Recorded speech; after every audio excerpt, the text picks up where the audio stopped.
રાજકોટ જિલ્લાના જેતપુર પાસે આવેલ સુપ્રસિદ્ધ યાત્રાધામ કાગવડ ખોડલધામ ખાતે આજે ભક્તિ અને શક્તિનો અનોખો સંગમ જોવા મળ્યો.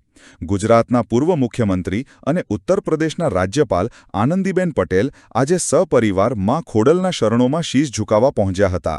ખોડલધામ ટ્રસ્ટના ટ્રસ્ટીઓ દ્વારા રાજ્યપાલશ્રીનું ઉષ્માભર્યું સ્વાગત કરવામાં આવ્યું હતું. આ પ્રસંગે ખોડલધામના ટ્રસ્ટીઓ અને અન્ય અગ્રણીઓએ ઉપસ્થિત રહી તેમને આવકાર્યા હતા. ખાસ વાત એ છે કે અનાર પટેલને ખોડલધામ સંગઠનમાં મહત્વની જવાબદારી મળ્યા બાદ આનંદીબેન પટેલની આ પ્રથમ મુલાકાત છે. સાથે આનંદીબેન પટેલની સાથે તેમના પુત્રી અનારબેન પટેલ અને સમગ્ર પરિવાર હાજર રહ્યો હતો. શાસ્ત્રોક્ત વિધિ-વિધાન સાથે આનંદીબેન પટેલે માં ખોડલના શિખર પર ધ્વજારોહણ કર્યું હતું. સાથે જ માના દર્શન અને વિશેષ પૂજા અર્ચના કરી તેમને ધન્યતા અનુભવી હતી.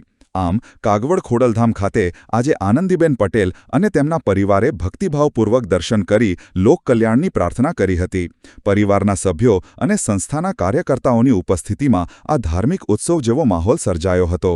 Reporter Suresh Bhalia, DP news, Jetpur. આજે પૂરા પરિવાર સાથે જેમાં ખોડલનું ધજા ચડાવવાનો મોકો મળ્યો.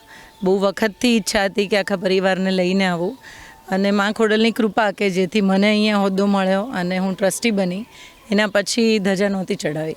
એટલે આજે મારા બધા પરિવાર, મારી બધા સંસ્થાના કાર્યકર્તાઓ અને અમે બધા સાથે આવી ધજા ચડાવી. એનો ખૂબ આનંદ છે. મા માટેનો ગ્રેટિટ્યૂડ વ્યક્ત કરવાનો મોકો મળ્યો. મારી દીકરીની ફિલ્મ આવી રહી છે અને એનું બી અમને એક ભાવ હતો કે એનું ટ્રેલર આવ્યું અને ટ્રેલર પહેલાં માના ચરણોમાં મૂકીને પછી આગળ એ કામ કરે, તો એનો બી ભાવ હતો. એટલે પરિવારના ભાવ માટે આજે અમે ધજા ચડાવી. જી, માં તો માં છે ને, એટલે મારા માં ને મારા બાપ ફાધર એમ બંને જણા, એટલે બંને જણા અહીંયા આજે સાથે હતા એટલે એનો આનંદ અલગ છે. મારા સાસરી પક્ષમાંથી બી બધા જ લોકો અહીંયા હતા અને બધાએ સાથે ધજા ચડાવી.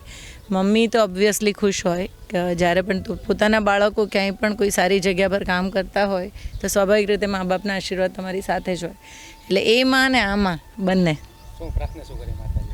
બસ પ્રાર્થના કરવાનો તો એક જ છે ને, કારણ કે જે મળ્યું છે અને જે ભગવાને આપ્યું છે ઉપરવાળાએ એની કૃપા, અને કૃપા જ માટે જ ધજા હોઈ શકે. માંગ તો હું ક્યારેય નથી કરતી, ક્યારેય નહીં.